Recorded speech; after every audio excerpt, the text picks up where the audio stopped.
Hello friends, this is Yash and I welcome you all to our beautiful channel Yash Sir's Charismatic Chemistry। और आज हम काफ़ी demanded video के starting point पे हैं, that is electrochemistry. मैंने polling की थी, बहुत सारे बच्चों ने बोला कि सर पहले ग्रुप 16, 17, 18 कंप्लीट कर दीजिए और फिर उसके बाद इलेक्ट्रोकेमिस्ट्री पढ़ाइए। तो आ गया वो चैप्टर जिसका आपको काफ़ी इंतज़ार था, दैट इज़ इलेक्ट्रोकेमिस्ट्री। ठीक है, तो हर बार की तरह मैं कहना चाहूँगा कि अगर आप हमारी वीडियो में पहली बार आए हैं, इसे ऑब्ज़र्व कर रहे हैं, तो आप ज़रूर इसे देखिए एंड तक और फिर एनालाइज़ कीजिए कि आपको पसंद आया या नहीं, और पसंद आता है तो ज़रूर प्रेस कीजिए सब्सक्राइब बटन को और नोटिफिकेशन बेल आइकन को, ताकि मैं जब भी वीडियो अपलोड करूं आपको पता चल जाए। तो सब लोग अपनी नोटबुक और पेन के साथ रेडी हो जाएं, ताकि आपको लिखना है की पॉइंट्स के बारे में। तो यहाँ पे देखिए, इलेक्ट्रोकेमिस्ट्री, केमिस्ट्री का ये एक ऐसा चैप्टर है जिसके अंदर ये इलेक्ट्रो वर्ड है। तो ये इलेक्ट्रो वर्ड आया है इलेक्ट्रोड और इलेक्ट्रिक करंट से।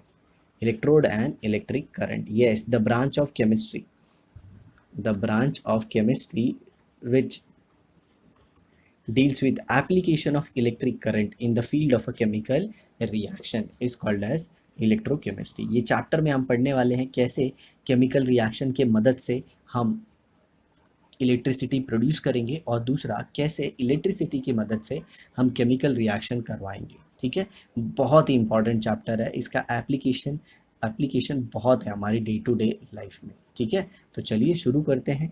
कैन यू रिकॉल, क्या यह आपको याद है what is a redox reaction? जी, नाम ही बता रहा है, it is both reduction and oxidation reaction. दूसरा है which form of energy is converted into electrical energy in dry cell? जी हाँ, ये जो देख रहे हैं आप, ये सारे ड्राई सेल है। ये देखिए, ये आपके वॉचेस में यूज़ होता है, ये एवर रेडी आपने देखा होगा हमेशा।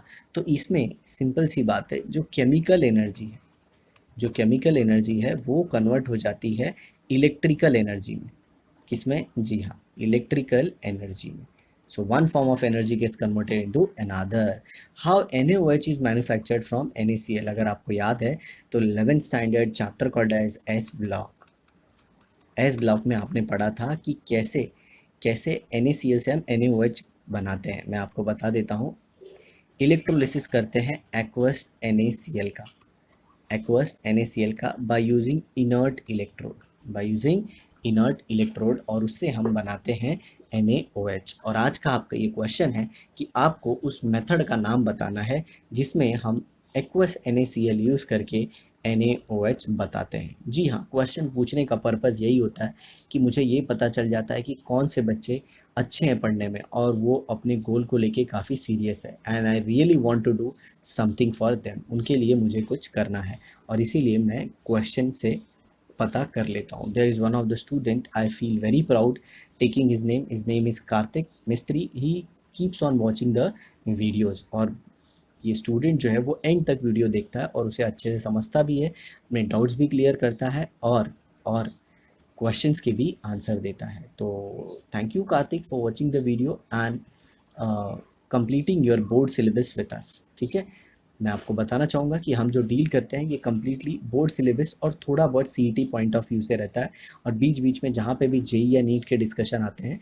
वो हम कंप्लीट करते हैं। ठीक है, और रही बात जेई और नीट की, तो उसके लिए हमारे सेपरेट वीडियोस होते हैं, आप प्लेलिस्ट में जाके चेक कर सकते हैं, जिनका लेवल थोड़ा हाई होता है। तो चलिए इंट्रोडक्टरी पार्ट को देखते हैं। Dry cell is use to power or electric and electronic equipments because it generates electricity. जैसे देखिए यहाँ पे लिखा है, सर ये ड्राई सेल क्या होता है? ड्राई सेल इसलिए इसे बोला जाता है कि इसके अंदर जो केमिकल होते हैं वो ऑलमोस्ट ड्राई होते हैं, या फिर ऐसे कहूँ मैं ना कि एकदम प्योर सॉलिड नहीं और लिक्विड भी नहीं, मॉइस्ट केस में आते हैं। जैसे आपने एवर रेडी बैटरी फोड़ के बचपन में तो देखी ही होगी कि उसके अंदर का केमिकल कैसा होता है। ठीक है, ना तो पूरा गीला ना तो पूरा सूखा, मॉइस्ट कंडीशन में होता है। ठीक है, और उसी से क्या जनरेट होता है? इलेक्ट्रिसिटी, और जिससे हमारी क्या चलती है? जी हाँ, घड़ी चलती है। डू यू नो डज और dry sale generate electricity? Yes, हमें पता है केमिकल रिएक्शन होता है और जो इलेक्ट्रिसिटी जनरेट करता है। तो क्वेश्चन आता है, ये केमिकल रिएक्शन होता कैसे है? तो बताएंगे हम अपनी वीडियो में, जैसे जैसे आगे बढ़ेंगे सब कुछ कंप्लीट कर देंगे। पूरा बोर्ड कंप्लीट करने वाले हैं, पूरा सीईटी कंप्लीट करने वाले हैं, पूरा जेई भी कंप्लीट करेंगे, केमिस्ट्री जिधर भी है सब कुछ कंप्लीट कर देंगे, सिर्फ आपका सपोर्ट चाहिए। समझ रहे हो ना? आगे देखो। Thus in a dry cell chemical energy is converted into electrical energy. तो आपको ये याद रखना होगा कि ड्राई सेल में केमिकल एनर्जी किस में कन्वर्ट हो जाती है? इलेक्ट्रिकल में। You are familiar with electrolysis solution of ions. Electrolysis पता है ना? इलेक्ट्रो मतलब इलेक्ट्रिक करंट, लिसिस मतलब ब्रेकिंग। जी हाँ, एक ऐसा प्रोसेस जिसमें जिसमें एक इलेक्ट्रोलाइट को तोड़ा जाता है और फिर उसे माइग्रेट किया जाता है उसके रिस्पेक्टिव आयन में under the influence of electric current. अब यहाँ पे कुछ बड़े बड़े मिथ हैं जो मैं क्लियर करना चाहता हूँ। तो जो सबसे पहला बड़ा मिथ रहता है बच्चों के दिमाग में वो होता है इलेक्ट्रोलाइट से रिलेटेड। तो ये शब्दों को आप जान लीजिए ताकि आपको इससे रिलेटेड कोई भी डाउट ना रहे। तो क्या होता है इलेक्ट्रोलाइट? एक इलेक्ट्रोलाइट एक ऐसा केमिकल सब्सटेंस होता है विच डिसोसिएट स्पॉन्टेनियसली। स्पॉन्टेनियसली मतलब खुद से, which dissociate spontaneously into its constituent ions, into its constituent ions. कब? Either by dissolving in water, either by dissolving in water. Generally जब कोई सॉल्वेंट नहीं दिया रहता है, पोलर सॉल्वेंट, तो हम वाटर की बात करते हैं। ठीक है, इधर बाय डिसॉल्विंग इन वाटर और when taken in molten state.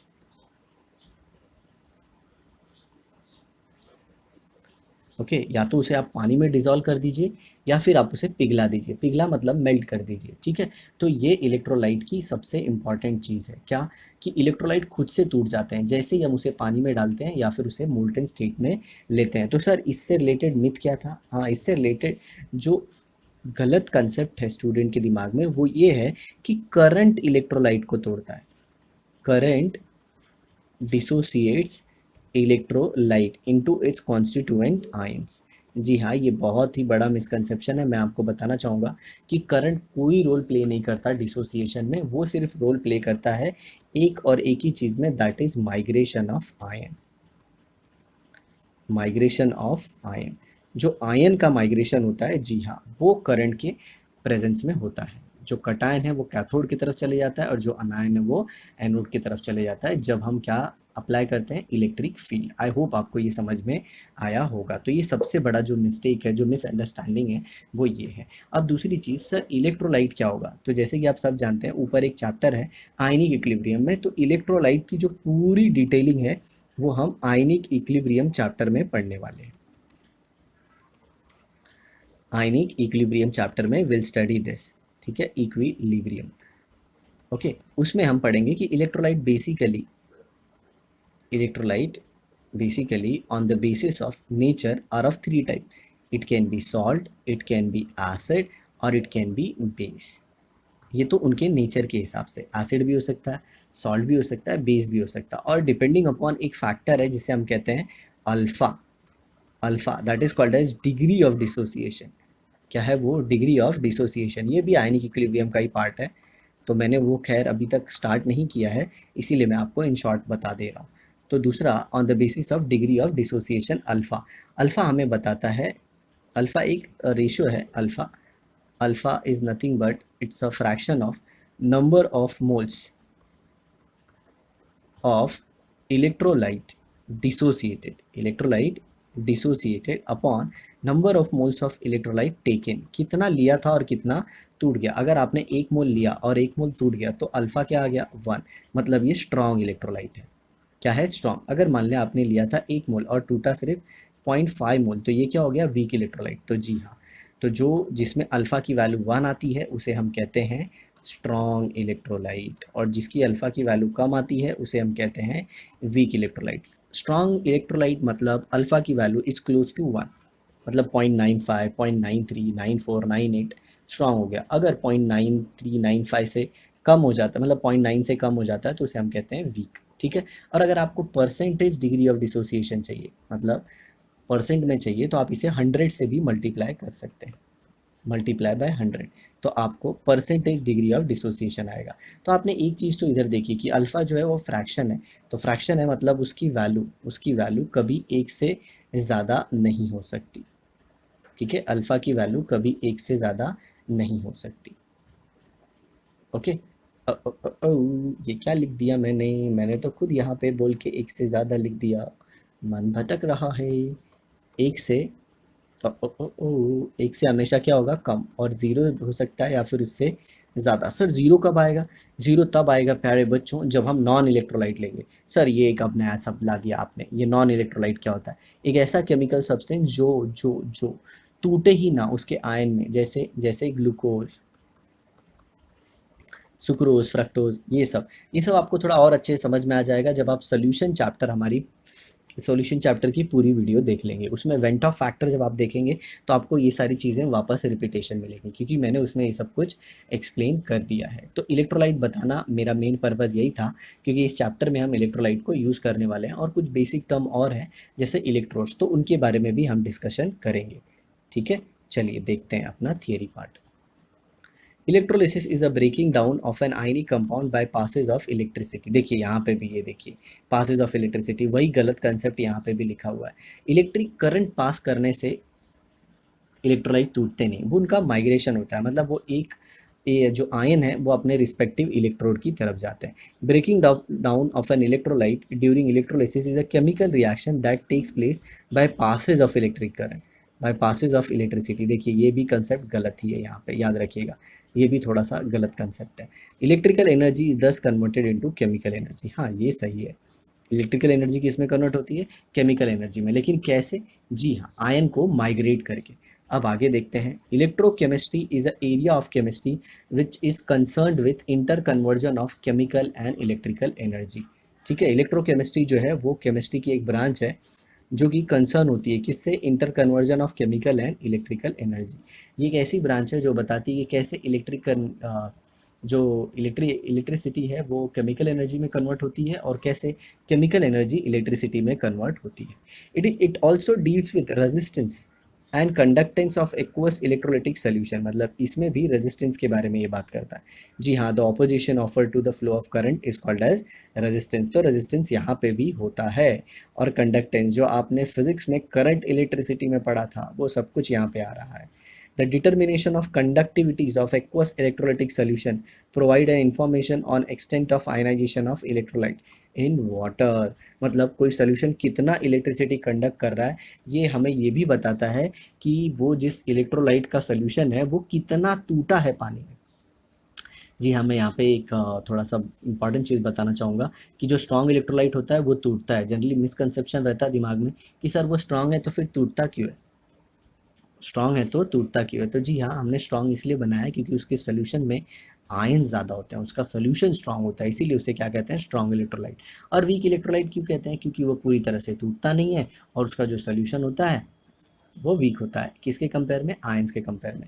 The study of electrochemical cell is important in science and technology. जो इलेक्ट्रोकेमिकल सेल है उन्हें पढ़ना काफ़ी इंपॉर्टेंट है साइंस और टेक्नोलॉजी में, हम सब जानते हैं क्योंकि वह एनर्जी रिलेटेड टर्म है। Makes possible the manufacture of essential chemical, इससे हम बहुत ही इंपॉर्टेंट केमिकल्स बना देते हैं जो हमें नेचर में तो नहीं मिलता लेकिन हम लैब में से बनाते हैं, जैसे NaOH, widely used in the manufacture of soap. आपको पता है ना, जो साबुन जिससे आप नहाते हैं वो NaOH से ही बनता है। तो आपके लिए एक दूसरा क्वेश्चन आ रहा है, सोप क्या होता है? How it is related to NaOH, आपको एक सिंपल लाइन में एक्सप्लेन करना है। What is soap? जैसे किसी ने बोल दिया व्हाट इज NaCl, तो आप लिखेंगे इट इज़ अ सॉल्ट, और किसका सॉल्ट है? वह strong acid and a strong base. ठीक उसी तरह आपको नीचे कमेंट बॉक्स में मुझे आंसर देना है कि सोप क्या होता है, क्योंकि ये 11th स्टैंडर्ड में हम पढ़ चुके हैं, chapter called as chemistry in everyday life. I hope आपको समझ में आया होगा। तो ये था हमारा दूसरा क्वेश्चन। अब आगे देखते हैं डिटर्जेंट एंड पेपर। तो देखिए डिटर्जेंट जब सोप नहीं काम कर पाते, मतलब तो हमने एक हायर क्लींजिंग एजेंट बनाया जिसे कहते हैं डिटर्जेंट, और पेपर भी बनता है बाय इलेक्ट्रोलिसिस ऑफ NaCl। ठीक है, पेपर में कैसे इसका यूज़ है वो भी हम देखेंगे। ठीक है, ये एप्लीकेशन पार्ट है। Electrolysis is possibly the only means to produce fluorine. जी हाँ, सिर्फ इलेक्ट्रोलिसिस से ही हम फ्लोरीन बना पाते हैं, क्योंकि नेचर में फ्लोरीन स्टेबल फॉर्म में नहीं मतलब F2 के फॉर्म में नहीं मिलता, ये हमेशा कंबाइन स्टेट में मिलता है। कौन से स्टेट में मिलता है? Combine. What do mean by combine? Combine मतलब क्या? अकेला नहीं होता, वो किसी दूसरे के साथ कंबाइन होता है। The process such as electro refining, electroplating okay, purification of metal, refining आपने पढ़ा होगा, आपने 10th standard chapter called as metallurgy में इसे बहुत ही अच्छे से पढ़ा होगा। मेटलर्जी कि कैसे कॉन्सेंट्रेशन करने के बाद फिर हम उसका रिडक्शन करते हैं, और रिडक्शन करने के बाद जब थोड़ा बहुत स्मॉल इम्प्योरिटी रह जाती है तो उसकी रिफाइनिंग करते हैं। रिफाइनिंग मतलब removing a very small amount of impurity even if it is present. जो थोड़ा बहुत इम्प्योरिटी भी होता है तो उसे भी हम निकाल देते हैं। उसके बाद आता है इलेक्ट्रोप्लेटिंग। इलेक्ट्रोप्लेटिंग नाम ही बता रहा है, प्लेट कर रहे हैं आप एक दूसरे मेटल, एक मेटल के ऊपर, जिसे हम बेस मेटल कहते हैं, उसके ऊपर एक दूसरे मटेरियल की कोटिंग करा रहे हैं। जनरली आपने सुना होगा गैल्वनाइजेशन, जिसमें आयरन के सरफेस पे हम जिंक की कोटिंग कराते हैं, उसे क्या कहते हैं, गैल्वनाइजेशन। वो भी प्यारे बच्चों एक एप्लीकेशन है किसका, इलेक्ट्रोकेमिस्ट्री का, बहुत ही इंपॉर्टेंट चैप्टर है। आगे देखिए, आर ऑल्सो इलेक्ट्रोकेमिकल प्रोसेसेस, ये भी इलेक्ट्रोकेमिकल प्रोसेस ही है। In standard 11th you have learned redox reaction. redox reaction forms the basis for the generation of electricity. redox reaction की वजह से इलेक्ट्रिसिटी प्रोड्यूस होती है, और इलेक्ट्रिसिटी प्रोड्यूस करने में कौन रोल प्ले करता है, जी हाँ, chemical reactions. And also for chemical reactions brought out by means of electricity, मतलब हम दोनों चीज़ कराते हैं, इलेक्ट्रिसिटी से केमिकल रिएक्शन कराते हैं और केमिकल रिएक्शन से इलेक्ट्रिसिटी प्रोड्यूस करते हैं। आगे देखिए, the process are carried out in an electrochemical cell.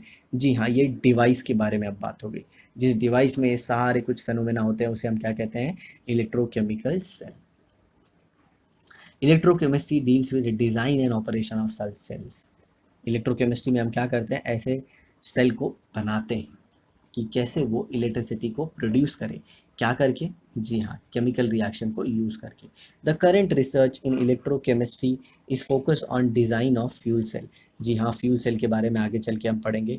काफ़ी बेहतरीन टाइप का सेल है जिसमें हाइड्रोजन और ऑक्सीजन गैस को यूज़ किया जाता है एज अ फ्यूल, और इसमें tremendous amount of energy release होती है। इसकी कैलोरीफिक वैल्यू बहुत होती है, कम फ्यूल लेकिन एनर्जी ज़्यादा, और साथ ही साथ ये सबसे ज़्यादा इंपॉर्टेंट इसलिए है क्योंकि इससे पोल्यूशन बिल्कुल नहीं होता। इसका जो बाय प्रोडक्ट है वो पानी है, पानी, जल। जल तो पता है ना आपको, जल तो जीवन है। तो कोई पोल्यूशन नहीं करता, और पोल्यूशन नहीं करेगा तो हमारे प्लैनेट अर्थ को सेफ रख सकता है। The fuel cells are being explored as convenient and compact source of electricity. ये काफ़ी कन्वीनियंट और कॉम्पैक्ट सोर्स है। कन्वीनियंट मतलब क्या, इससे कोई पोल्यूशन नहीं हो रहा है, कोई नुकसान नहीं दे रहा है, तो हमारे लिए कन्वीनियंट है, ठीक है। और दूसरा कॉम्पैक्ट सोर्स ऑफ इलेक्ट्रिसिटी मतलब एक ऐसा सोर्स जो हमें सफिशिएंट एनर्जी दे सकता है, लॉन्ग टर्म एनर्जी सोर्स है, ठीक है। इलेक्ट्रिक कंडक्शन, अब ये क्या होता है देखते हैं। We know that the electric current represents a charge transfer. हम सब जानते हैं कि जब भी इलेक्ट्रिसिटी फ्लो होती है वो क्यों होती है, क्योंकि चार्ज का फ्लो होता है। और ये हमें किसे बताया था, जी हाँ, चार्ज की डिस्कवरी करने वाले कूलम चाचा ने बनाया था। जी हाँ, scientist coulomb, he just mentioned us the charge, charge की यूनिट बताई थी, और उन्हीं के नाम पे चार्ज की यूनिट भी रखी जाती है, कूलम। और आपने इलेक्ट्रोस्टैट्स में पढ़ा होगा कैसे कूलम का रोल प्ले होता है। A charge transfer or flow of electricity occurs through substance called as conductor, ठीक है। जो कंडक्टर होते हैं वही इलेक्ट्रॉन के फ्लो को अलाउ करते हैं या फिर चार्ज को अलाउ करते हैं। तो यहाँ पे देखिए, चार्ज जो कैरियर होते हैं वो दो होते हैं, एक तो इलेक्ट्रॉन हो सकता है या तो आयन हो सकता है। तो इस चैप्टर में हमारे पास दोनों चार्ज कैरियर मौजूद हैं, इलेक्ट्रॉन भी और आयन भी, हम दोनों के बारे में पढ़ने वाले हैं।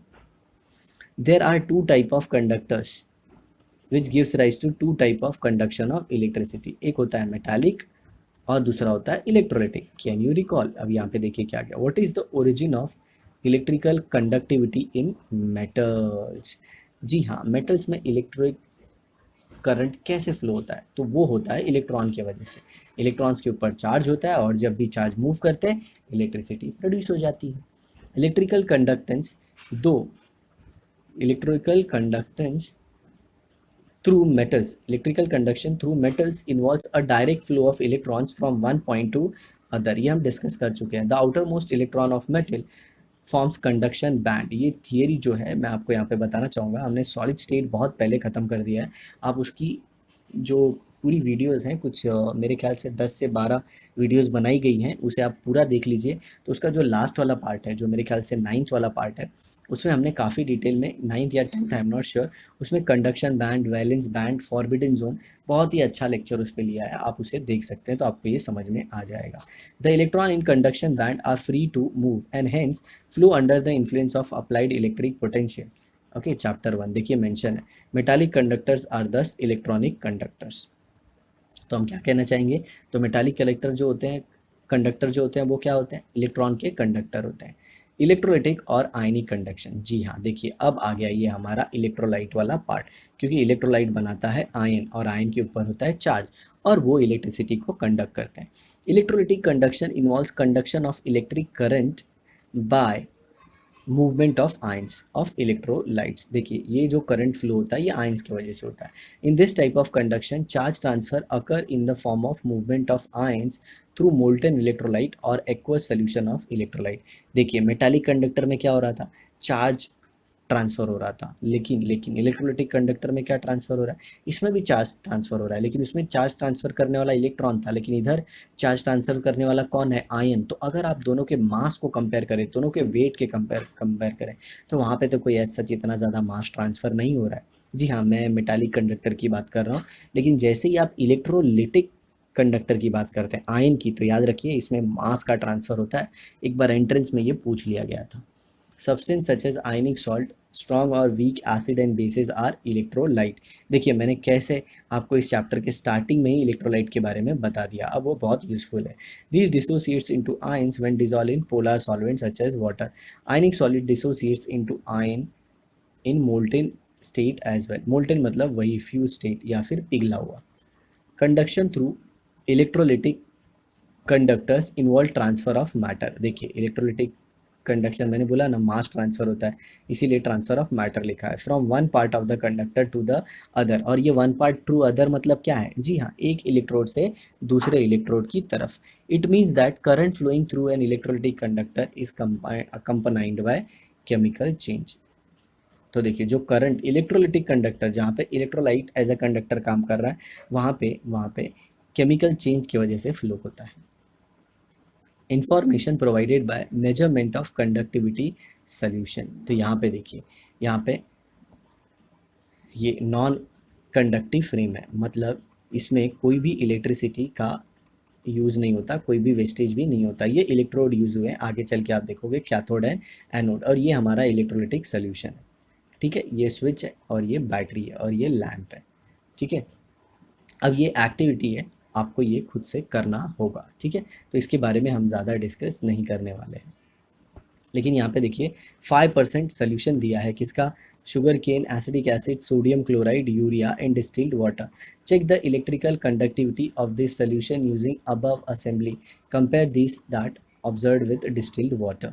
आपको डिस्टिल्ड वाटर से ऑब्जर्व करना है। तो देखिए इसमें जो सबसे अच्छा कंडक्टिविटी करेगा वो तो सोडियम क्लोराइड है, और उसके बाद जो थोड़ा बहुत करेगा वो एसिडिक एसिड है। बाकी शुगर केन और यूरिया ये तो कोवलेंट कंपाउंड है, तो ये पानी में तो टूटने वाले हैं ही नहीं, और पानी में टूटेंगे नहीं तो आयन तो बनेगा नहीं, और आयन बनेगा नहीं तो इलेक्ट्रिसिटी कंडक्ट नहीं होगी। चलिए बिना एक्सपेरिमेंट के मैंने आपको आंसर दे दिया। तो सबसे अच्छा कौन कंडक्ट करेगा इलेक्ट्रिसिटी, सोडियम क्लोराइड। फिर उसके बाद कौन करेगा, एसिटिक एसिड, और ये ऑलमोस्ट ना के बराबर कौन, शुगर केन, या फिर आप कह सकते हैं यूरिया। शुगर केन शुगर क्या है, सुक्रोज है, C12H22O11। यूरिया का फॉर्मूला क्या होगा, H2NC double bond O NH2। ठीक है, अब दूसरा आता है एसिटिक एसिड, क्या है, तो एसिडिक एसिड है CH3COOH।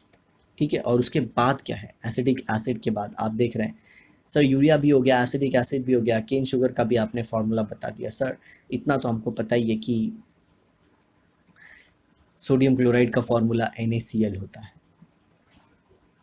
ठीक है, तो केन शुगर का याद रखना C12H22O11। आगे देखिए, the conducting and non conducting nature of solution can be identified by the measurement of their conductivity. ठीक है, जो कंडक्टिविटी है उससे हम लोग पता, तो कंडक्टिविटी की मदद से हमें पता चल जाएगा कि सॉल्यूशन के अंदर आयन बना है या नहीं। सर कंडक्टिविटी मतलब क्या, कि जो आयन है वो करंट को कंडक्ट कर रहे हैं या नहीं। Sucrose and urea do not dissociate into their dissociate in their aqueous solution. The conductivities of these solutions are nearly as same as that of water. These substances are called as non-electrolyte. क्योंकि इनका nature क्या है, covalent है. Covalent कैसे, देखिए यहाँ पे urea जब बनता है H2N C double bond O NH2, तो यहाँ पे N और H के बीच में इतना ज़्यादा इलेक्ट्रोनेगेटिव डिफरेंस नहीं है. C और N के बीच में इलेक्ट्रोनेगेटिव डिफरेंस इतना ज़्यादा नहीं है, तो बॉन्ड पानी में नहीं टूटेंगे क्योंकि उनका नेचर क्या है, कोवेलेंट. और हम सब जानते हैं पानी में जो बॉन्ड टूटते हैं वो कौन से होते हैं, आयनिक. On the other hand, substances like potassium chloride, acetic acid, sodium hydroxide, HCl dissociates into their aqueous solution. याद है आपको, मैंने बताया था इलेक्ट्रोलाइट एसिड भी हो सकता है, बेस भी हो सकता है, सॉल्ट भी हो सकता है, तो ये सब कुछ आ गया.